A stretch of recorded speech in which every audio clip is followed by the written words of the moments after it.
जय सिया राम। ओम सदगुरुवे नमः। बृहदारण्य कोपनिषद से ली गई ये कथा है। यह उस समय की कथा है जिस समय मर्यादा पुरुषोत्तम श्री राम भगवान विष्णु जी ने अवतार लिया था। श्री राम जी की धर्मपत्नी जानकी, सीता मैया के पिताजी राजा जनक बड़े ही धर्मात्मा और विद्वान पुरुष थे। विद्वानों का ये बहुत आदर करते थे और इनको ब्रह्मज्ञानी भी कहा जाता था। वेदांगों के ज्ञाता राजा जनक, उनके दरबार में अधिकांश धर्म की चर्चा होती रहती थी। जो ब्रह्म ज्ञानी हो जाता था उसका जन्म मरण का जो भय है ये मुक्त हो जाता था, और जिस व्यक्ति का जन्म मरण यानी जीने मरने का भय समाप्त हो जाए वही व्यक्ति क्या माना जाता है, अजर अमर माना जाता है कि ना वो कभी बूढ़ा होगा ना वो कभी मरेगा। मरेगा तो कौन मरेगा, उसका शरीर नष्ट होगा, उसका ज्ञान। और ब्रह्म ज्ञानी इतने साधक होते थे कि वो अपनी याददाश्त बढ़ा ले जाते थे। बड़े बड़े ऋषि मुनि क्या कर सकते थे, शरीर कोई नहीं बचा सकता था, लेकिन आप योग और प्राण से जो आपका इस जन्म का संगठित और संकलित ज्ञान है इसको आप नेक्स्ट बॉडी में ट्रांसफर कर सकते थे। बस यही एक योगी कर सकता था, क्योंकि वो चंद्रलोक से ऊपर चला जाता था। चंद्रलोक पर सारी चीजें डिफेक्ट हो जाती, क्या होती, अलग हो जाती सब मन। तो वो मन से ऊपर उनको रखता था, मन में उसके इच्छा नहीं रहती थी कि क्या करना। तो वो राजा जनक के पास महाराज ब्रह्मज्ञानी याज्ञवल्क्य जी आया करते थे। प्रायः दोनों में धर्म चर्चाएं हुआ करती थी। एक बार राजा जनक के दरबार में अनेक विद्वान आए हुए थे जिनमें धर्म विषयों पर चर्चा चल रही थी। उसी समय याज्ञवल्क्य जी आ पहुंचे। उन्हें देख करके राजा जनक ने उनका बड़ा आदर सम्मान किया, उन्हें आसन के रूप में अपने सिंहासन पर बैठने को कहा। और विद्वानों में उसी गोष्ठी में साकल्य नामक विद्वान भी उपस्थित थे। उन्होंने याज्ञवल्क्य जी को प्रणाम किया तथा उनसे ब्रह्म विषय पर अनेक गुण गंभीर प्रश्न पूछने प्रारंभ कर दिए। हे मुनिवर, कृपया करके बताएं देवता कितने हैं, कौन कौन से हैं। साकल्य ने प्रश्न किया। उत्तर में याज्ञवल्क्य जी बोले, वैदिक मंत्रों के अनुसार देवताओं की संख्या 300, 30,000 आदि बताई गई है, किंतु देवता हैं 30।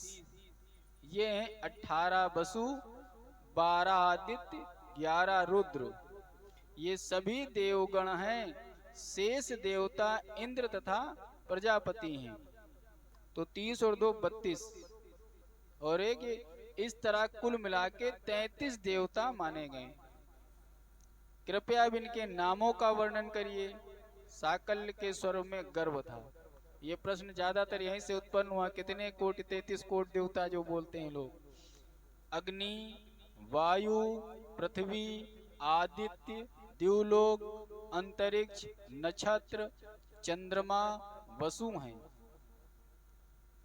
वसु, याज्ञवल्क्य जी ने कहा 10 इंद्रियां, मन आदि 11 रुद्र हैं। क्योंकि ये शरीर को जब त्याग देते हैं तब मृतक के संबंधियों को रुलाते हैं, तो रुलाने वाले ये रुद्र हैं। इस प्रकार एक वर्ष में 12 महीने और 12 महीनों के हर महीने के सूर्य अलग अलग होते हैं। तो ये 12 आदित्य हो गए। चैत का सूर्य जो होता है, चैत का आदित्य वसु, वैशाख का धाता, ज्येष्ठ का इंद्र, आषाढ़ का अर्गमन, श्रावण का विश्ववान, भाद्रपद का मन, आश्विन का परण्य, कार्तिक के त्वष्टा, और मृगशिरा का सिंह, और पौष के विष्णु, और माघ के वरुण, और फागुन के सूर्य बोले गए। आकाश में चमकने वाली बिजली ही इंद्र का प्रतिनिधित्व करती है और यज्ञ को ही प्रजाति कहते हैं। साकल्य ने पुनः प्रश्न किया, अब ये बताइए 6 देवता कौन कौन से हैं? 3 देवता कौन से हैं? अन्य 2 देवता कौन से हैं? अग्नि, वायु, अंतरिक्ष, द्युलोक, पृथ्वी तथा आदित्य, यह 6 देवता हैं। 3 लोक 3 देवता हैं, अन्न व प्राण 2 देवता हैं। याज्ञवल्क्य जी ने उत्तर दिया। साकल्य कुछ इस अंदाज में याज्ञवल्क्य जी से प्रश्न पूछ रहे थे जैसे अध्यापक अपने शिष्य से परीक्षा ले रहा हो। हे याज्ञवल्क्य, तुम्हें देवताओं की दिशाओं का अच्छा ज्ञान मालूम देता है।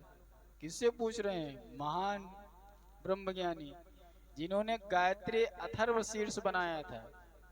याज्ञवल्क्य जी इतने ब्रह्मज्ञानी थे कि इनको किसी भी कर्मकांड को करने की आवश्यकता नहीं थी। ये गायत्री के बहुत बड़े ऋषि माने। पृथ्वी पर गायत्री के जनक विश्वामित्र बोले जाते हैं, लेकिन गायत्री का मेन जो गायत्री उपनिषद बोला गया है वो गायत्री अथर्व शीर्ष, वो उसके ऋषि याज्ञवल्क्य जी हैं। उसमें पूरा किसी दिन उस पे बोलते हैं। बोलिए सियावर रामचंद्र की जय।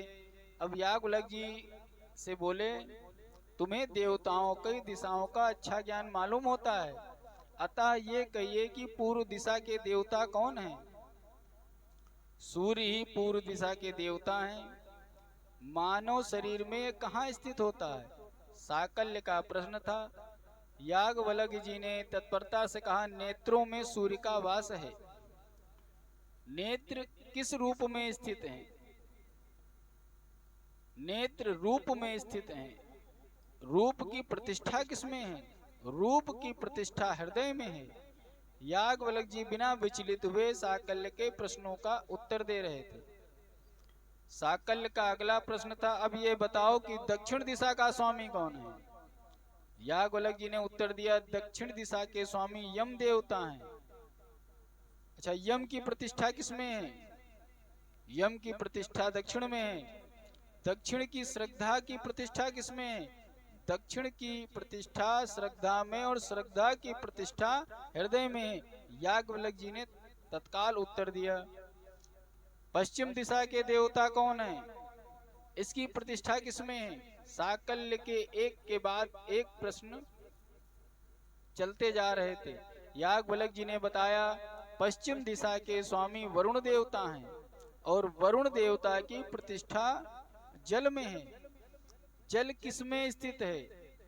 वीर में जल की प्रतिष्ठा है। वीर की प्रतिष्ठा किसमें है? वीर की प्रतिष्ठा आत्मा में है। इसी कारण पुत्र को आत्मज कहा जाता है। बिल्कुल ठीक। साकल्य ने पूछा, उत्तर दिशा का स्वामी कौन है? उसकी प्रतिष्ठा किसमें है? उत्तर दिशा का स्वामी सोम है और उसकी दीक्षा में उसकी प्रतिष्ठा है। याज्ञवल्क्य जी ने कहा कि जो उत्तर दिशा के स्वामी सोम है और दीक्षा में उनकी प्रतिष्ठा है, मन से दीक्षा ली जाती है। याज्ञवल्क्य जी ने कहा, दीक्षा की प्रतिष्ठा किसमें है? सत्य में दीक्षा की प्रतिष्ठा है। सत्य किसमें प्रतिष्ठित है? सत्य किसमें प्रतिष्ठित है? तो बोले, हृदय में सत्य की प्रतिष्ठा है। ये भी सत्य है, किंतु ध्रुव दिशा का स्वामी कौन सा देवता है? उसकी किसमें प्रतिष्ठा है? याज्ञवल्क्य जी। साकल्य ने तत्परता से प्रश्न पूछा कि सभी दिशाओं का सभी बता दिए, ध्रुव दिशा को बताओ। याज्ञवल्क्य जी ने बताया, ध्रुव दिशा का स्वामी अग्नि देवता है। यानी आपने चारों दिशा का बताया, ध्रुव केंद्र में किसकी प्रतिष्ठा है? तो याज्ञवल्क्य जी ने बोल दिया कि ध्रुव दिशा का जो स्वामी अग्नि देवता है और उसकी प्रतिष्ठा वाक अर्थात वाणी में है। वाक की प्रतिष्ठा किसमें है? हृदय में वाक्य की प्रतिष्ठा है। अच्छा ये बताओ याज्ञवल्क्य, तुम्हारी प्रतिष्ठा हृदय में है या फिर शरीर में है? मैं प्राण में प्रतिष्ठित हूँ। प्राण किस में प्रतिष्ठित हैं? प्राण अपान में प्रतिष्ठित हैं। ये प्राण की है बात, बहुत ध्यान सुनिए कि प्राण क्या होते हैं। प्राण किस में प्रतिष्ठित है? प्राण अपान में प्रतिष्ठित है। और अपान किस में प्रतिष्ठित है? आपान व्यान में, और व्यान व्यान उदान में, और उदान की प्रतिष्ठा किसमें है? उदान समान में प्रतिष्ठित है। समान के विषय में वेदादि भी नेत नेत कहते हैं, याज्ञवल्क्य जी ने बताया। अब साकल्य मौन हो गए। कहां से शुरू हुए थे? ब्रह्म से शुरू हुए और आ गए स्वयं तक। साकल्य ने मौन धारण कर लिया। तब याज्ञवल्क्य जी ने कहा, हे साकल्य, अब मैं तुमसे मात्र एक प्रश्न पूछूंगा। यदि तुमने मेरे प्रश्न का उत्तर दे दिया तो ठीक, और नहीं दिया तो तुम तत्काल मृत्यु को प्राप्त हो जाओगे। अब बताओ, 60 आयतन, 8 लोक, 8 देवताओं से मुक्त पुरुष कौन है? फिर से सुन लीजिए, 60 आयतन, 8 लोक, 8 देवताओं से मुक्त पुरुष कौन है? अभिमानी साकल्य ब्रह्म ज्ञान से रिक्त था। कुछ लोग होते नहीं है कि दूसरों से इतना प्रश्न पूछ डालेंगे कि अगला आदमी सोचने लगे कि ये तो बहुत ज्ञानी है।